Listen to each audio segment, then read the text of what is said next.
Every week, Hillsdale College President Larry Arnn joins Hugh Hewitt to discuss great books, great men, and great ideas. This is Hillsdale Dialogues, part of the Hillsdale College Podcast Network. More episodes at podcast.hillsdale.edu or wherever you find your audio.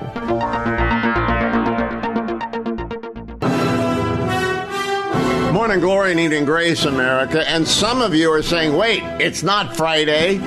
It's Wednesday, December 10. Why am I hearing that music? It's because it's a special edition of the Hillsdale Dialogue with our friend Matt Spalding.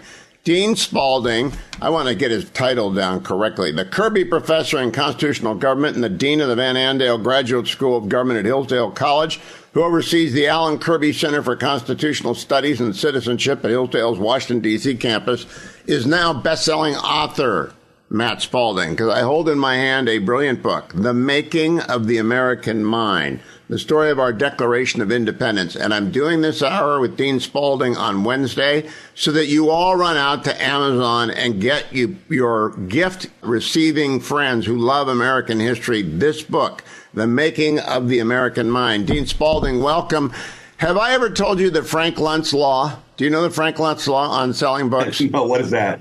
You have to say the title of the book, The Making of the American Mind, at least 7 times in every segment, or people won't remember The Making of the American Mind when they get home to their computers to go to Amazon to order The Making of the American Mind, to send The Making of the American Mind to their friends. I've got 6 of them down. Now you're going to have to do it again and again. First thing I want to do, first revelation of this is really a grand book. Congratulations. Have people told you that? Thank you. It's been, I've been working on it for so long. It's now to the point where it's getting out. So it's starting to come in. It's hitting some people, and I'm getting some good feedback. So I'm very excited about it. It's grand, and I'll demonstrate why in a moment. But first, my surprise. I always read the epilogues, right? I always read the acknowledgement. I had no idea that Charles Kessler was your first professor. No wonder you're comfortable with me. We look alike. What did Charles teach you? It's the Harvard connection. I took my first serious class from Charles, his first semester at Claremont, having graduated with his PhD from Harvard. So we were early and fast friends. We were in each other's weddings, and I took every course. And he told me to take courses with Harry Jaffa, and that started my education, because before that, I was just some kid from the Central Valley, the Farming Valley, and I started learning about political history and political thought and Shakespeare and Lincoln, a lot of Lincoln, and the founding. And so it began this romance with this thing called the American founding, which was the first time I fell in love with it. And now I'm falling in love with it again because I'm writing about it. And well, Charles is a great first teacher. I just a quick anecdote. I arrived at Harvard in 1974, and Charles came by to meet me because we had been introduced by letter by William Buckley, who had written to both of us and told us that we needed to meet. And Charles came over and found me on the first night in Cambridge. And I'm not nearly smart enough to be a teacher like Charles Kessler, but I know what a fine man he is. And so no wonder you turned out to such a great professor. That's a great story. Now, I'm going to begin at the end with the epilogue, because the virtue of a book like The Making of the American Mind is when you learn new factoids that will stick. Here are 4 that come from the epilogue titled Iron Men. That phrase comes from Lincoln in a speech of July 10, 1858. I'm going to ask you to explain it. The Benjamin Harrison of Virginia joke about hanging. Abigail Adams caring for the 4 children of Dr. Joseph Warren, who was summarily executed by the British. And Lincoln also calling the founders a forest of giant oaks. And finally, that the last of the signers to die was Charles Carroll, the only Catholic among them. So let's begin with the phrase Iron Men. What did Lincoln mean by that? That was so he gave a very famous speech in Chicago when he was beginning his Senate campaign against Stephen Douglas.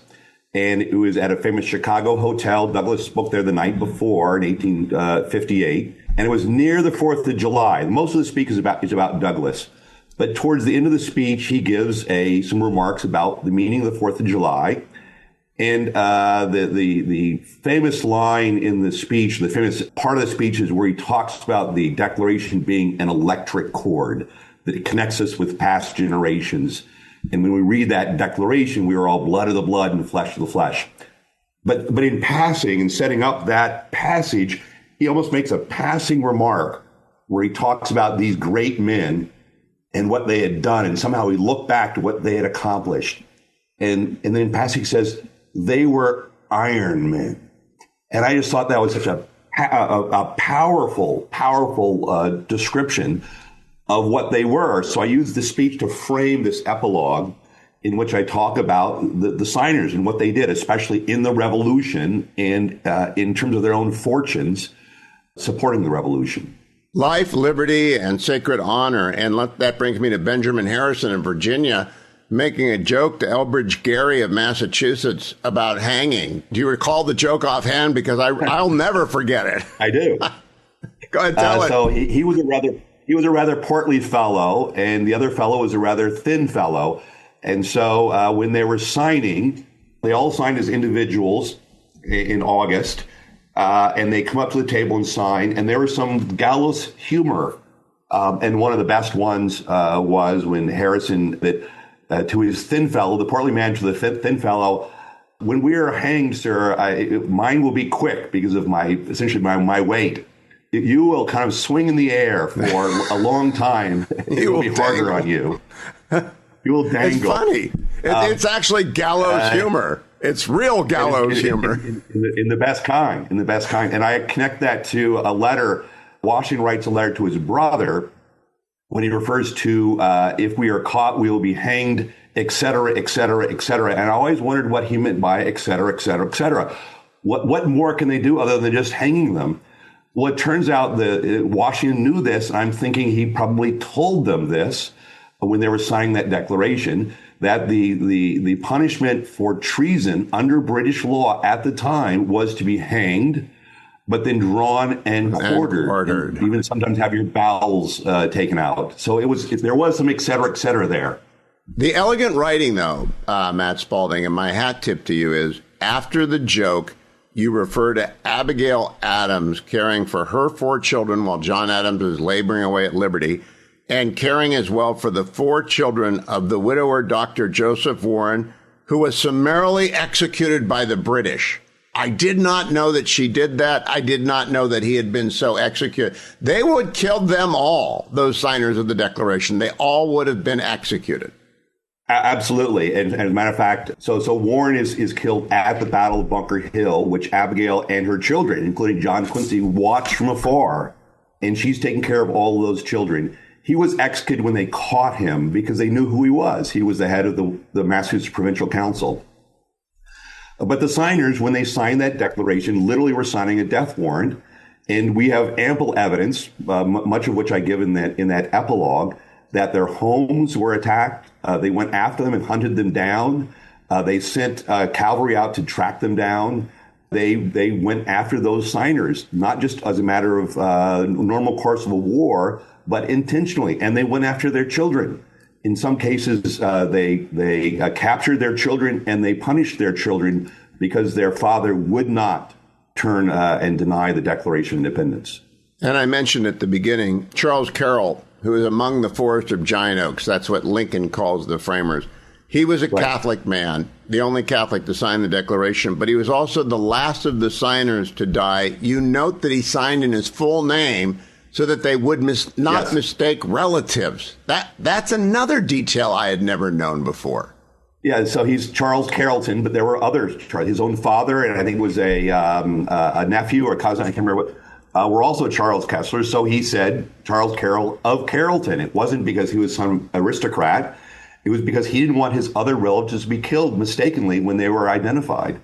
So he added that to his identification. And then, of course, when Hancock signed in such big handwriting, he was doing it to make sure that his name was clearly seen. He had already been identified, and in the King's proclamation, identified by name as a treasonous individual.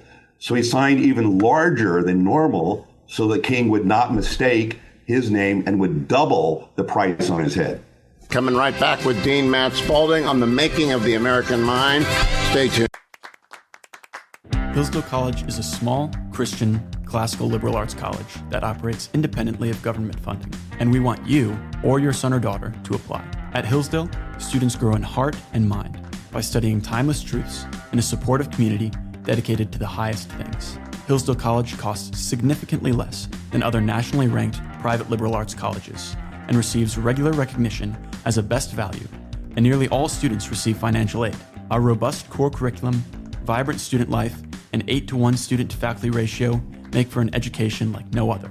For more information or to fill out an application, visit hillsdale.edu/info. That's hillsdale.edu/info.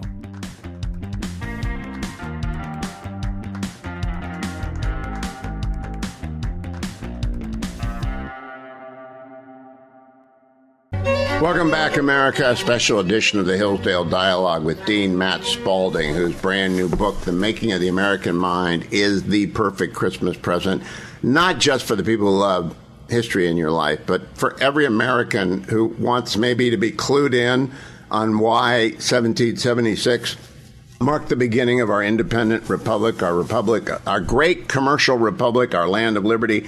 But I got a question, Matt Spalding.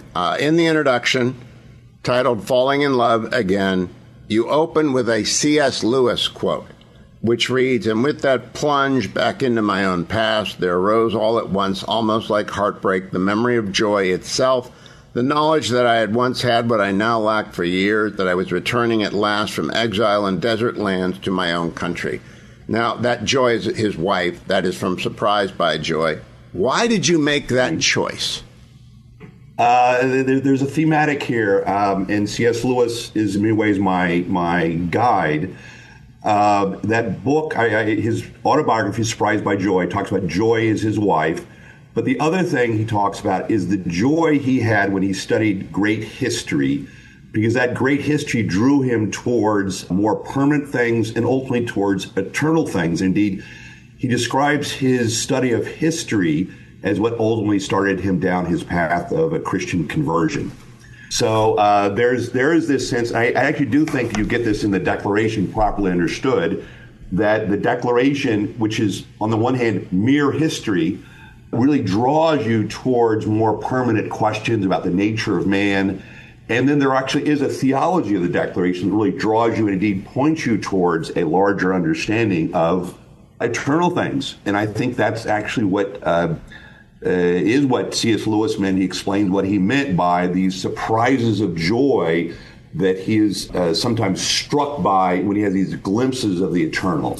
I defy anyone who heard the first segment with the 5 anecdotes contained therein from your epilogue not to have had a little shiver, inspired admiration for our framers.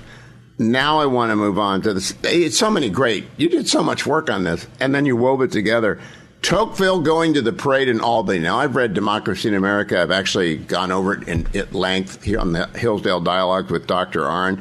But I never heard about the parade in Albany, which includes the fire brigade and the tradesmen's unions. Quote, every ludicrous detail enmeshed with a loftiness of purpose that spoke to the house, to the heart. That's like every 4th of July small town parade that is ahead of us this year, right, Matt. They're going to be ludicrous, and we're going to love them. Why? Right. No, that's exactly right. And you can imagine Tocqueville and Beaumont, his traveling companion, being completely surprised by this American sense of these things. They were expecting and used to seeing the great European celebrations. And instead, they see this very American celebration, a parade, children running around. It culminates in a church, and they read the Declaration, and they honor those who fought in the Revolution. Remember, this is still in 1831. And they saw in that moment, I think, the essence of American patriotism. I use Tocqueville here because in Democracy in America, he makes a distinction between instinctive patriotism, which is the patriotism of place. Think of your hometown, your parade, your local gatherings, the Knights of Columbus meetings, or the local football team, your state. and then what else he calls reflective patriotism. And I think in those moments, in this moment in particular, by Tocqueville's own description, these are in his letters home describing it, he basically witnesses and has a sense of one of those moments, which was the instinctive patriotism of these people in this parade and their celebration and their this sense of Americanism culminates in a reading of the Declaration, which he says, when it's read, it's electrifying when they come to that moment.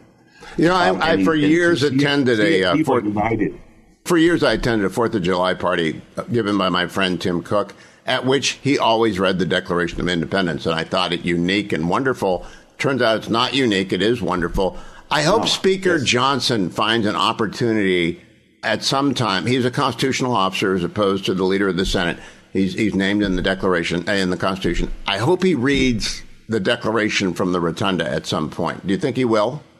That is a great idea. I might have to look into that one. I think, look, we're going to celebrate this 250th anniversary. There's a lot of history.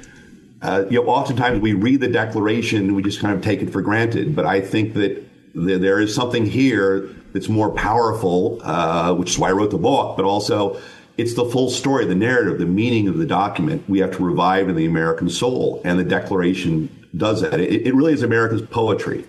It's our epic poetry.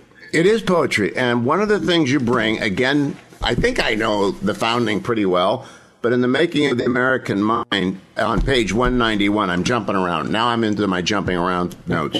General Washington's order of the day on July 2nd, 1776. First the passwords and then, quote, "Let us therefore rely upon the goodness of the cause and the aid of the Supreme Being, in whose hands victory is, to animate and encourage us to a great and noble action." I bring that up because right now I'm writing the preface for a theologian who's written on the Christianity of George Washington, which is often dismissed as deism. It wasn't deism. He was kind of a classic Anglican. No. And here it is in the order of the day on July 2nd. Saying, look, we need the Supreme Being on our side. So good on you for bringing that forward. Some people might have backed away from that in this age. No, absolutely. The one thing I've always believed, I especially learned in this, working this through, is there actually is a clear theological thread through these writings, which you see in the Declaration especially. You mentioned his Anglicanism, but it's the language of the Anglican prayer book. It's not as, say, evangelical or perhaps as open and outwardly as we might expect today. But it's clearly there in Washington, in the documents of the day, in the other statements of the Continental Congress, the letters they write, and ultimately in the Declaration, which is where, so I read it as, yes, this is drafted by Jefferson. It's highly amended. We sometimes forget that. This is not just pops out of Jefferson's head. But Jefferson knew the audience for whom he is writing. He's writing for an audience that was overwhelmingly Christian, some of them quite devout, and a public, including Washington's armies, who will read this document and understand it to be the God they pray to. So I think we can't read the Declaration without understanding the theology of the thing, which is really everywhere. We sometimes miss it, but it's everywhere. I'm glad you brought it up. We're going to go to a break, but I want to tell you why I'm glad you brought it up. So much of the hatred online is anti-Semitic. It's anti-Catholic, it's anti-traditional theology, whereas the Declaration is a unifying document for all creeds and faiths, or not at all. You can be Tom Paine, you can be an atheist, we'll take you if you're a patriot. But the theology of the Declaration, well done. And I think we'll get to the fact that it's a legal document in the next segment, but it's still a unique approach. The book we're talking about is Matt Spalding, The Making of the American Mind. That's Spalding. Go and get it as Christmas for anyone who loves America or anyone who loves history, and hopefully they're both. Stay tuned. I'll be right back with Dean Spalding after this. Welcome back, America. I'm Hugh Hewitt. It's a special edition of the Hillsdale Dialogue on a Wednesday afternoon with Dean Matt Spalding, the author of this brand new book, The Making of the American Mind. Go out and get The Making of the American Mind, ordered from Amazon tonight.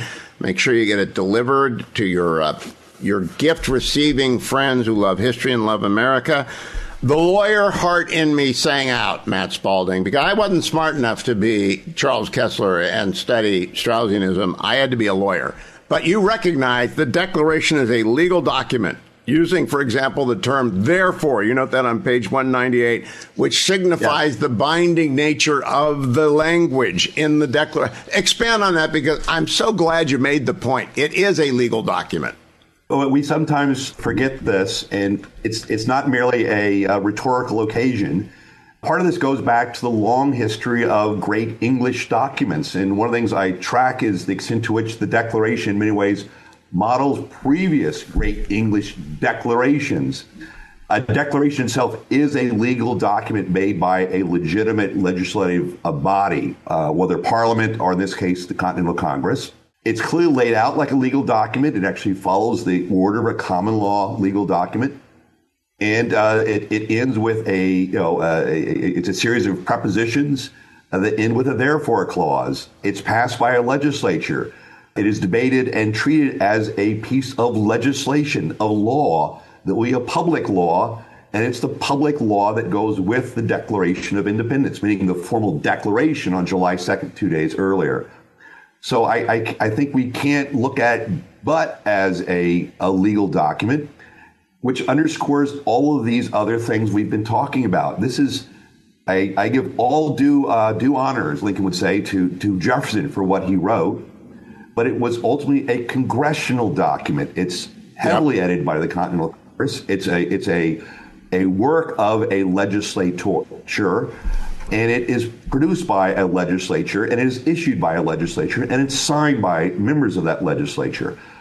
So and I think that it's not received well in England, and I love this on page 149. The actual charges against the king have become forgotten details in a well-worn narrative, Matt Spalding writes.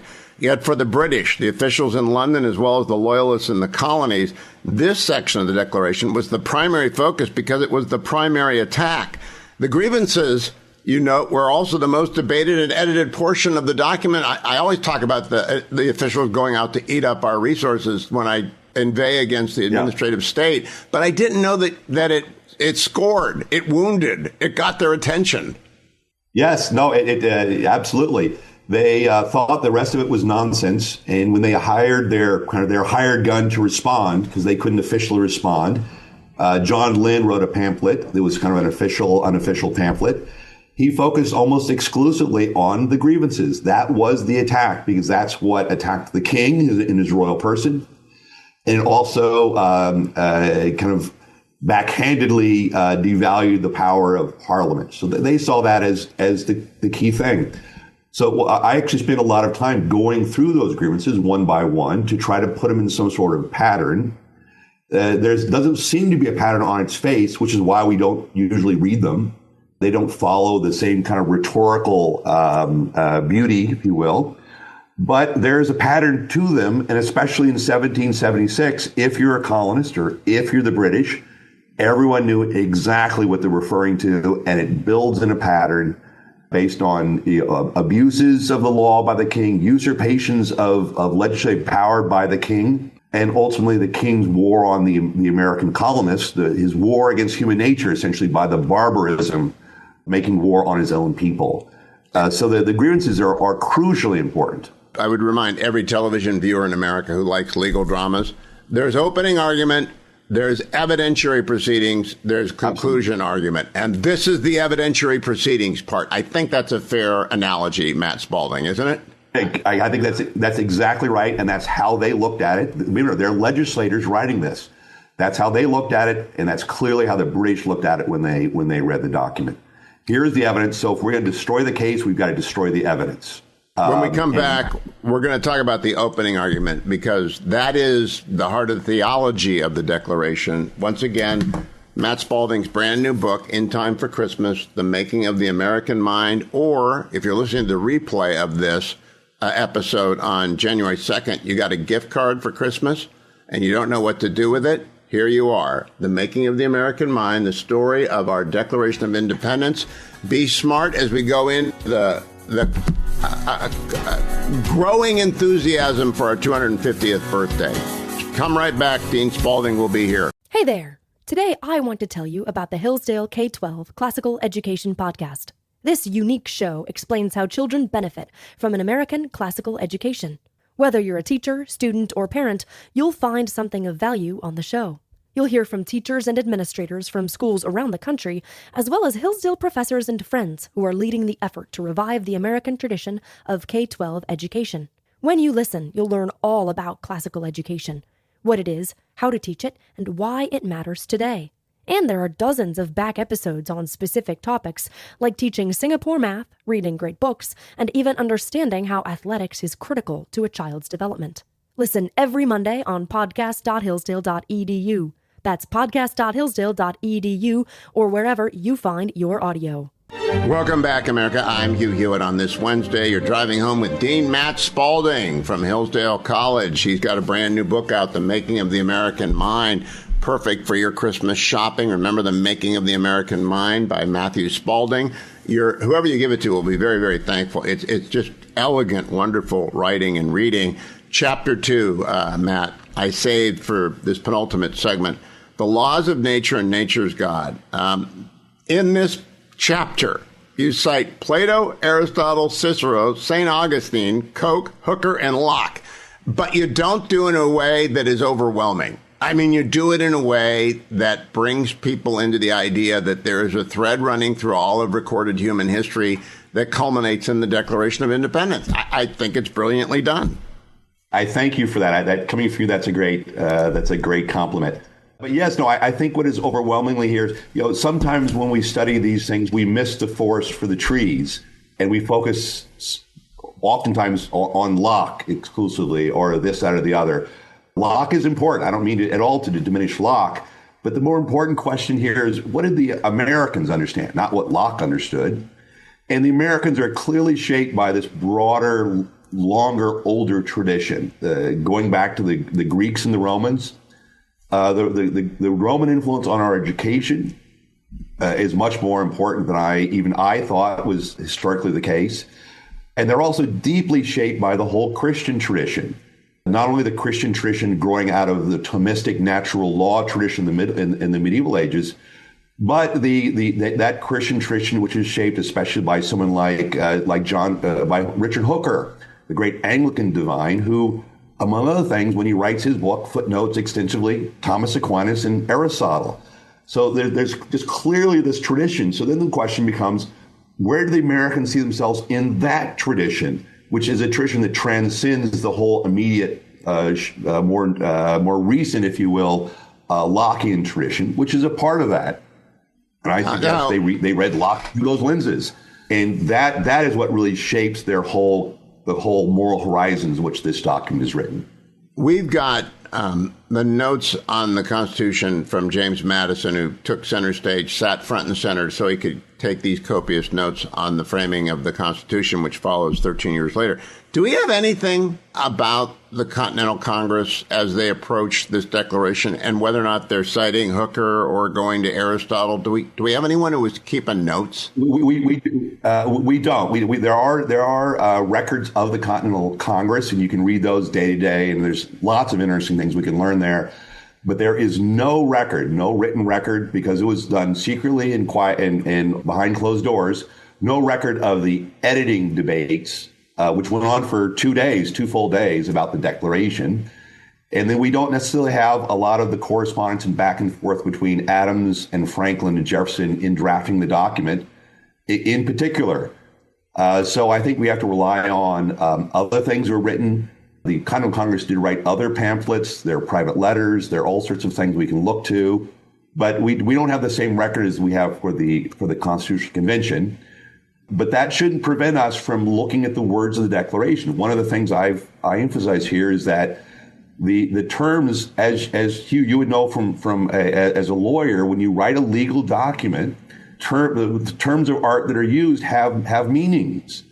These are not odd terms that are invented out of nowhere, but they are terms of art used at the time. Remember, Jefferson writes a famous letter in 1825 referring to the Declaration as an expression of the American mind, from which I get the title of my book, The Making of the American Mind. But and I got to say, by expression of the American mind, he meant nothing new. I didn't invent something. I captured the mind of the moment. Of the moment. And what I'm very glad you emphasize, the laws of nature and nature's God. One declaration, two authorities. The laws of nature and the laws of nature's God. They are not in tension. They are weight-bearing walls of our independence. And they are both cited so that you can rely on Athens or you can rely on Jerusalem, but the declaration stands on them both. No, absolutely right. Today, in much of modernity, we see reason and revelation at odds with each other, and they can't coexist. There really is nothing in the American founding that suggests that was their belief at all. And so it's perfectly natural, if you will, to make reference to both of these things. And so at the very beginning, which is that first opening paragraph, it's a reference to these two pillars, if you will. But remember, there are two pillars, but they're two pillars fundamentally connected. The laws, the laws of nature, the laws of nature's God, it's the same laws. They just have two different sources, which historically in the tradition we can understand as laws understood by reason simply, or laws understood using man's reason through what we might call general revelation, that has been revealed to us through nature itself. So they're perfectly they're not the same. There are differences, but they're in agreement, especially when it comes to these general questions. Last quick part for this, and we're going to finish up in a minute. George Washington sends a letter to Catherine Macaulay Graham, about which I've been ignorant until I read The Making of the American Mind. And he says, much was to be done by prudence, much by conciliation, much by firmness. That's on page 130 of The Making of the American Mind. I've never read that before, but what a great summation of the three qualities of a revolutionary.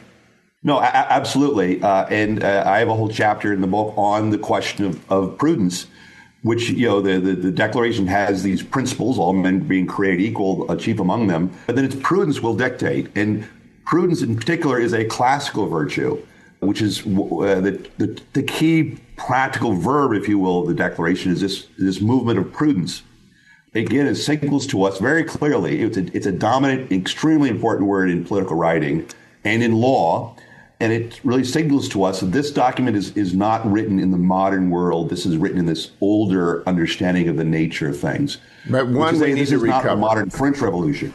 It's what we need to recover for 2026. We need to recover that understanding. Absolutely. Don't go anywhere, America. Dean Spalding will be back for one more moment, except during the break, go over and order The Making of the American Mind. The Making of the American Mind, available at Amazon, Barnes & Noble. Good, fine bookstores everywhere. It is brought to you by our friends from Encounter Book. Well done, Roger and gang, on getting this out. I'll be right back, America. Stay tuned. Welcome back, America. I'm Hugh Hewitt. As we wrap up today's program, The Making of the American Mind by Matt Spalding is what we've been talking about. Matt, of course, is at Hillsdale. All things Hillsdale at hillsdale.edu. All of our dialogues at hughforhillsdale.com. You'll be hearing this again probably on January 2nd on Friday in the normal slot for the Hillsdale Dialogue. Matt Spalding, I want to read a paragraph that's wholly Matt Spalding, page 104. Here's the difference. There is no such relationship between man and man as there is between man and horse, such that one is the inherent ruler of the other. In a world of vast inequalities that are used to make claims to political rule, no man is the natural sovereign of another man, booted and spurred, ready to ride.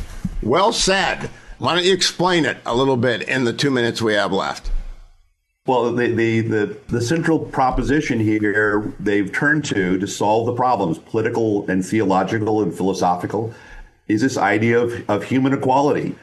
And they didn't understand human equality in some abstract, merely philosophical way, if you will. There's in very practical terms. And that particular passage is a reference there to a letter from Jefferson quoting someone from the English Revolution about these distinctions, which is a very classical distinction. We understand man as man. He's not a horse. He's not born, with a saddle on his back. And no other man is born with boots, ready to ride another man as if he were a horse. Those are natural distinctions. And this is also the distinction that Lincoln then turns to when he understands the distinction between men is not one of human slavery when he first meets the great Frederick Douglass. So that's the essential thing. But it's so fundamentally human. It's not a hard question, but it's something we've lost track of because we've lost a sense of understanding the basic concepts, the first principles, as they would call them, the fundamentals. But here, the Declaration turns on a grasping of the human mind, a metaphysical freedom to grasp those concepts, is the heart of the Declaration. That's the universalism of the Declaration that then gets more made practical through the exercise of prudence about what is actually going on in 1776 in the colonies, in those grievances. So about that, this is the laid down. We will return to that again and again. I just got 30 seconds left. Are you an optimist about our celebrations ahead, Matt Spalding, that they will, in fact, look back on the right thing? I'm an optimist, yes, partially because I'm always an optimist, but we have something so rich and beautiful and wonderful to look back upon. Any looking back upon it and taking it seriously as one ought will naturally bring great fruit. And I think that will happen in ways that we don't necessarily know about and don't necessarily control. There will be great events, but the more important thing will be rediscovering, relearning, and come to love again these great ideas that are at the heart of the matter. Well said. The book, again, America, The Making of the American Mind, the story of our Declaration of Independence, perfect Christmas present, New Year's present. Get your gift cards ready to use if you're listening to this on January 2nd. Dean Spalding, thank you for joining me. The Making of the American Mind, a wonderful way to begin 2026. Thanks for listening to the Hillsdale Dialogues, part of the Hillsdale College Podcast Network. More episodes at podcast.hillsdale.edu or wherever you find your audio. For more information about Hillsdale College, head to hillsdale.edu.